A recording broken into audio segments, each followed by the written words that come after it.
Sodor Hangkor Congress State Tripura Pradesh Congress ni kathalai Mumbai charshalo koktuma thumeruni baskango National Beremni juda-juda jengjalok nodi financial khorang tisnani kok saklai rejakha tamon inba laitane salkija sekango 2026 NEET UG amjakmuni question paper leak khlai jakha NEET amjakmung cancel khlai rejakha abokaribo CBSE jengjal haste genagai bekar bangi tongmani jengjal samung korei tei salbrum nangmani manikoni hatirogo moroke faljagai tongmani petrol diesel mamisongma gas cylinder ro morogoi tongbai mani bai tongkosong lukrok belaikino jengjalo khlaibai kha a jengjallokno roksawi financial haste genagai khorang koto tisanai Tripura Pradesh Congress saklai rejakha Sodor Hangkor Congress tei Tripura Pradesh Congress ni bukhaktoi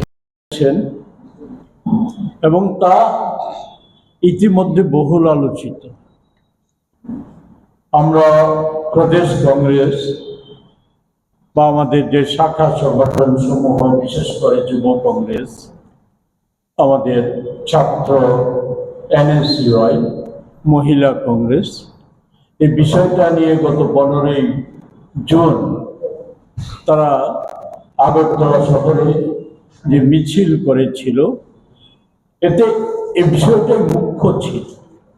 সারা দেশে কি হচ্ছে তন্ময় আমাদের সদর জেলা সভাপতি খানিকটা আলোকপাত করার চেষ্টা করছে। আমরা প্রদেশ কংগ্রেসের পক্ষ থেকে আগেও বলেছি, যেটা আমাদের প্রেস নোটটাতে আছে, আমি দীর্ঘ আলোচনায় না গিয়ে আমি অনুরোধ করবো প্রেস নোটটা দেখি না।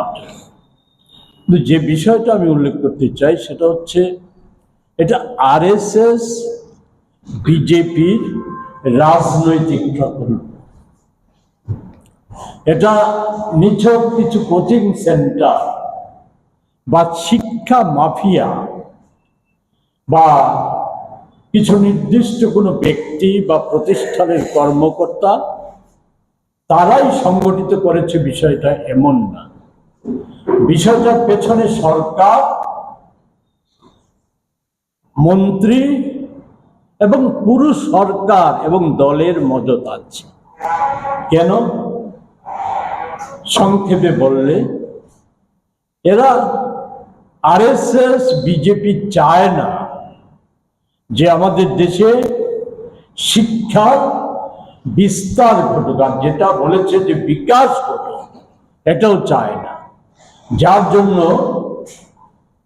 আমাদের যে মনমোহন সিংজির সরকারের সময়কালে যে জাতীয় শিক্ষা নীতি প্রণয়ন করা হয়েছিল তা পাল্টিয়ে করা হয়েছে 20 সালের যে মোদিজির যে শিক্ষা নীতি। এতে যে জিনিসটা লক্ষ্য করা গেছে, অন্য সব আমি বলতে চাই না, সরকারি শিক্ষা ক্ষেত্রকে পরিকল্পিতভাবে ধ্বংস করে দাও। বাণিজ্যকরণ, বেসরকারীকরণ, এটা হচ্ছে মূল লক্ষ্য। এর কিছু তথ্য দেওয়া আছে। আর যেটা আসল লক্ষ্য সেটা হচ্ছে এই যে শিক্ষাকে এমন একটা জায়গায় নিয়ে যাও যাতে আগামী দিনে বা বর্তমানেও এ থেকে কৃতদাস, শ্রমদাস আর সরকারের উপর দাদন নির্ভরশীল মানুষের সংখ্যা আরো বাড়ে। তার জন্য তরুণ প্রজন্ম, ছাত্র সমাজকে বেছে নেওয়া হয়েছে। আর মেধা যাচাইয়ের সুযোগ তো চলে গেছে। মোদি যখন গুজরাটের মুখ্যমন্ত্রী, সে সময় থেকে গুজরাটে চালু হয়ে গিয়েছিল কিছু নির্দিষ্ট কোচিং সেন্টারে বা 20 লক্ষ টাকা জমা করলে পর জয়েন্ট এন্ট্রান্সে তারা তাদের নাম প্রথম দিকে থাকতো। তারা কেউ সরকারি ভালো ইঞ্জিনিয়ারিং কলেজে, সরকারি মেডিকেল কলেজে তারা স্থান পেত। মোদি 14 সালে ক্ষমতাসীন হওয়ার পরে থেকে সার্বজনীন করে দিয়েছে। দেশের বিভিন্ন রাজ্যে এটা হচ্ছে, এটা আবার কথা না। না হয় এই অল্প সময়ে 79টা পেপার লিকের ঘটনা ঘটেছে। এতে শুধু এখনকার যে আত্মহত্যাগুলি হচ্ছে, এই 1 মাসের মধ্যে 4 জন পুনর্পরীক্ষায় আশঙ্কা নিয়ে আত্মহত্যা করেছে। এই 4 জন, এদের বাদ দিলে পরে শুধু 23 সালে প্রবেশিকা পরীক্ষায় তেলেঙ্গানায় যে কারণে 23 জন ছাত্রছাত্রী, মেধাবী ছাত্রছাত্রী আত্মহত্যা করেছিল, যার কারণে তার হাতেই দায়িত্ব দিয়ে দিয়েছে মোদীজি সিবিএসই প্রশ্নপত্র এবং মূল্যায়ন করার কথা এখানে বলতে চাই।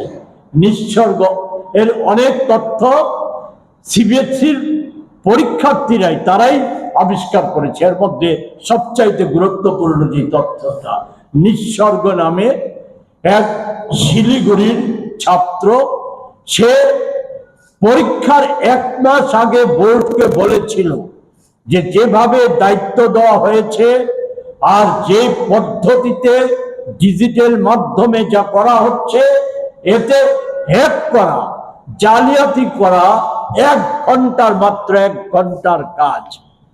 তার সেই বক্তব্য উড়িয়ে দেওয়া হয়েছিল। আরেকজন ছাত্রকে বলা হয়েছিল, ওই রাহুল গান্ধী যে সময় সত্য কথা বলতে বলা হতো পাকিস্তানের চর, সেই ছাত্রকে বলা হয়েছে পাকিস্তানের চর। এরপর সে নিঃসর্গ উত্তরপত্র বের করে এটা প্রমাণ করে দিয়েছে যে হ্যাঁ, এটা করা যায়।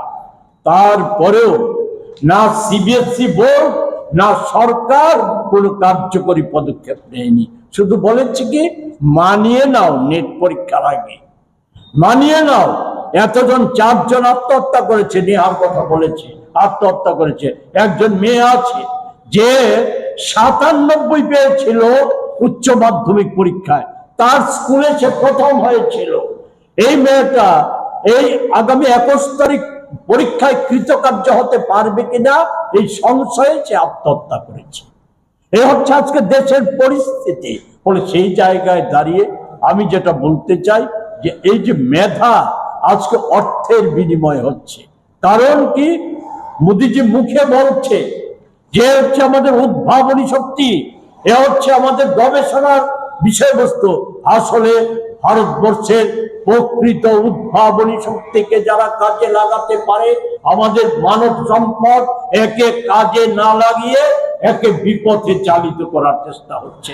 এর ফলে আজকে আত্মহত্যা, আমাদের লেখাপড়া ছেড়ে দেওয়ার সংখ্যা 1.5 কোটি ছেলে মেয়ে এই মোদী জমানায় স্কুল থেকে ড্রপ আউট হয়েছে। এই ঘটনাগুলি বাড়ছে, হতাশা থেকে বিপদগামী হয়ে যাচ্ছে। আর যারা সৎ ভেবে পাচ্ছে না কি করবে, তারা আত্মহত্যার পথ নিচ্ছে। আর যাদের কিছু অবস্থা হচ্ছে এবং তারা বিদেশে পাড়ি দিচ্ছে। একত্রে আমাদের দেশে 22 থেকে 29 বছর বয়সে 2 লক্ষ ছেলে মেয়ে, মেধাবী ছেলে মেয়ে নাগরিকত্ব ছেড়ে দিয়েছে। 20 লক্ষ ছেলে মেয়ে বিদেশে পড়াশোনা করছে। আগেও ছিল, সংখ্যায় কম ছিল। উচ্চ শিক্ষার জন্য বিদেশে যেত, নানা প্রতিষ্ঠানে যেত, ফিরে এসে দেশের কাজে নিয়োজিত হতো। আজকে আমাদের দেশের যে নামী সংস্থাগুলি, সেই নামী সংস্থাগুলি সম্পর্কে এগুলিকে পাল্টিয়ে দিয়েছে। বর্তমান পরিচালক সংস্থাগুলি সম্পর্কে সন্দেহ। এতে যারা প্রকৃত মেধাবীও যদি কেউ আজকে ডাক্তার, ইঞ্জিনিয়ার হয়, যেমন আমাদের রাজ্যে 14 মার্ক পেয়ে যে ডাক্তার হয়েছে, মানুষে তো জানে না কে 100-তে 95 পেয়েছে ডাক্তার হয়েছে আর কে 14 পেয়ে ডাক্তার হয়েছে। এত মানুষ জানে না। মানুষ ভাববে এই ডাক্তারও বোধহয় এমন।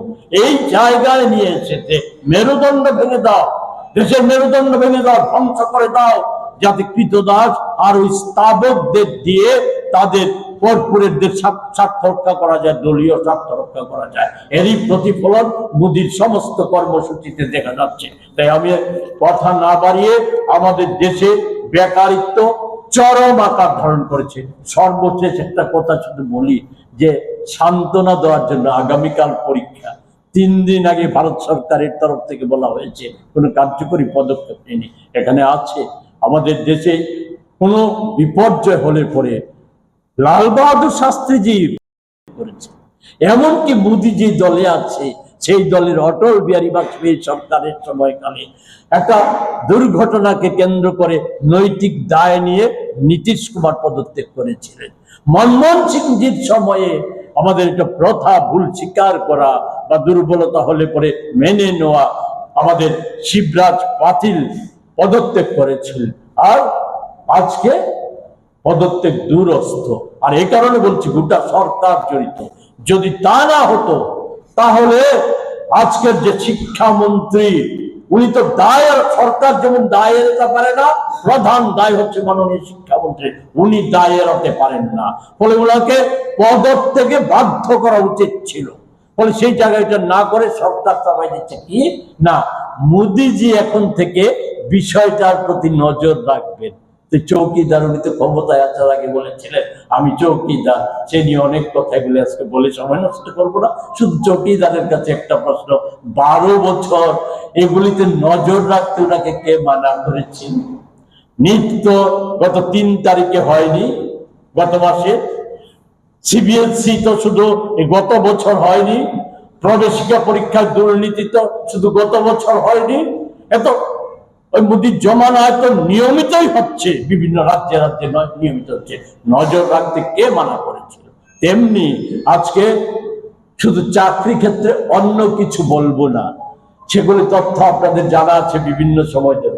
সর্বশেষ গত 7 দিন আগে মোদিজির একটা সবচাইতে বড় প্রকল্প, যার জন্য 1 লক্ষ কোটি টাকা বরাদ্দ করেছিল, তার হচ্ছে 27 সালের মধ্যে 3 কোটির কর্মসংস্থান হবে। আর এই প্রকল্প রূপায়িত হলে 32 সালে রূপায়িত হবে, 10 কোটি যুবক যুবতীর কর্মসংস্থানের সুযোগ হবে। এই প্রকল্প 22 সালে শুরু হয়েছিল, নাম পাল্টিয়ে প্রধানমন্ত্রীর নামে করা হয়েছে। সময় লাগবে পুরো নামটা বলতে, আমি সময় নিচ্ছি না, শুধু সরকারি তথ্য।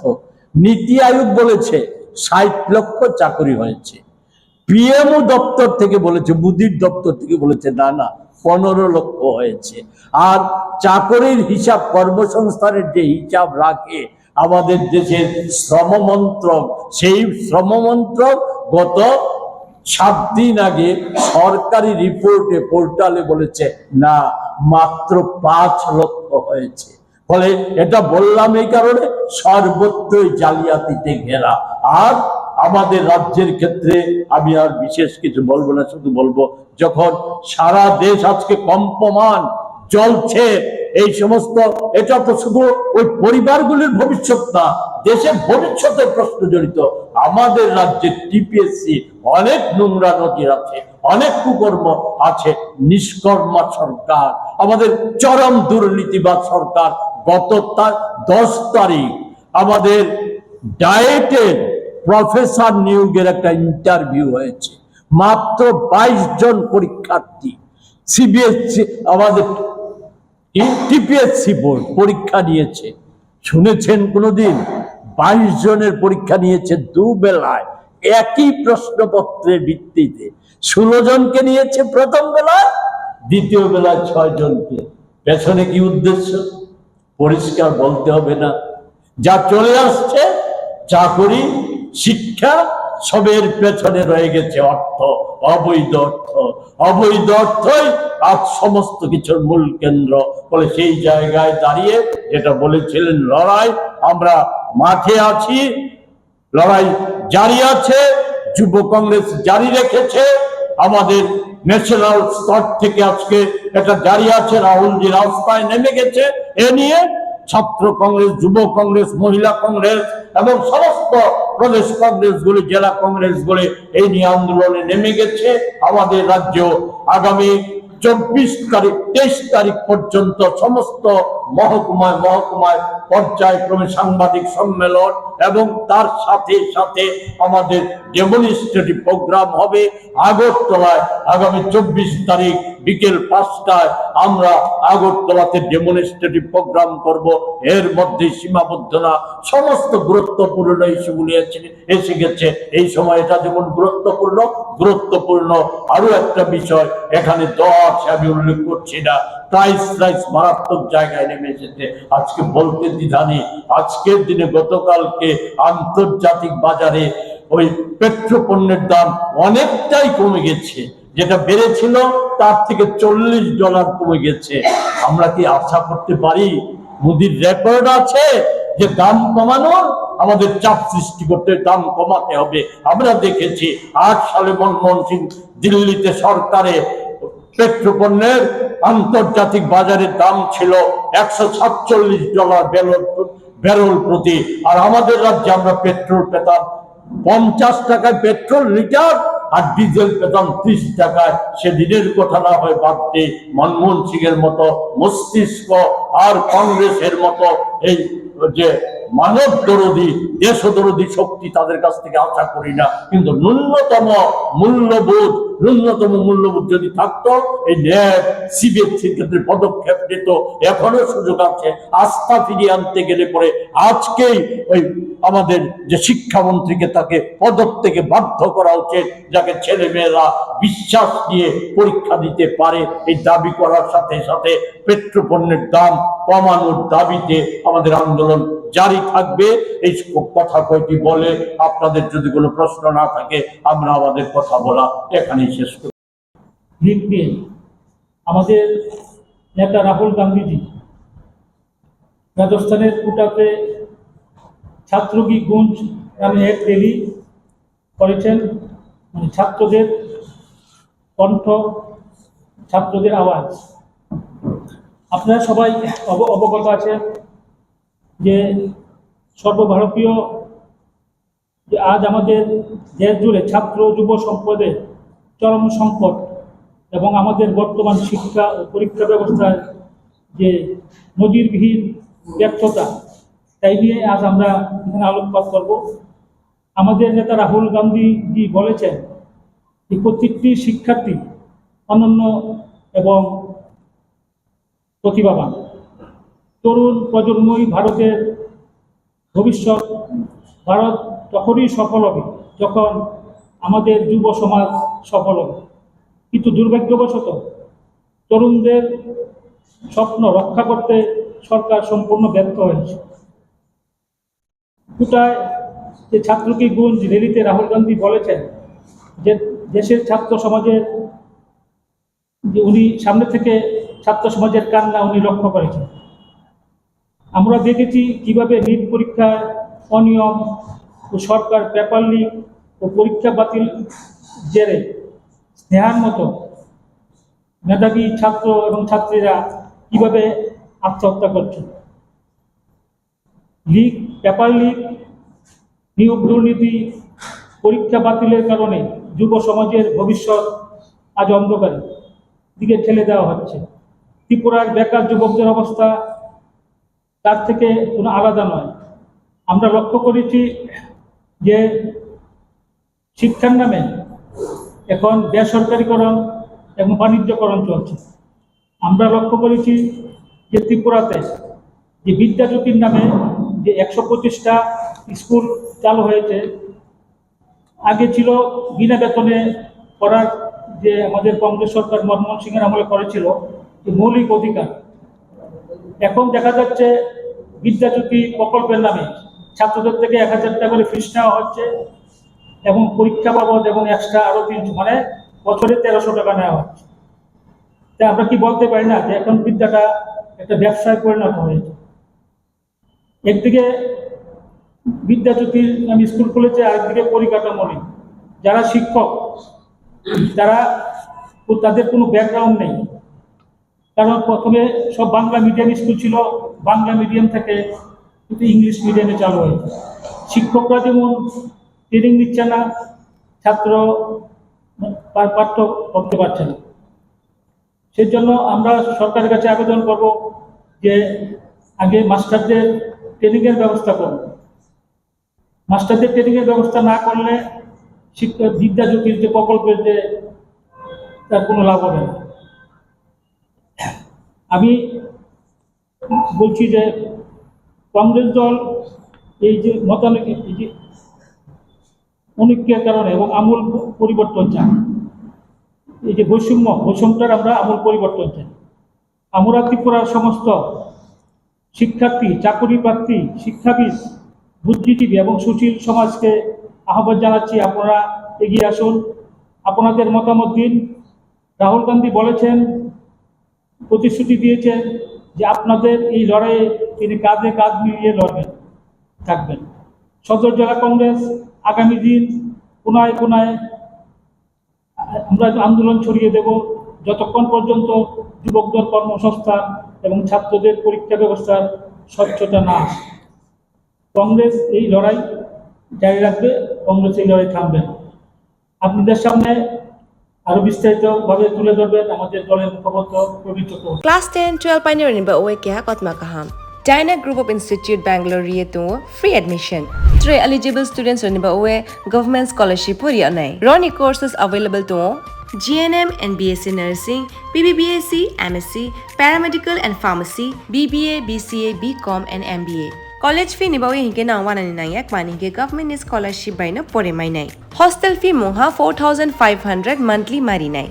Seats oha limited and ba oe dai free na number of contact khedi tre admission la rodi.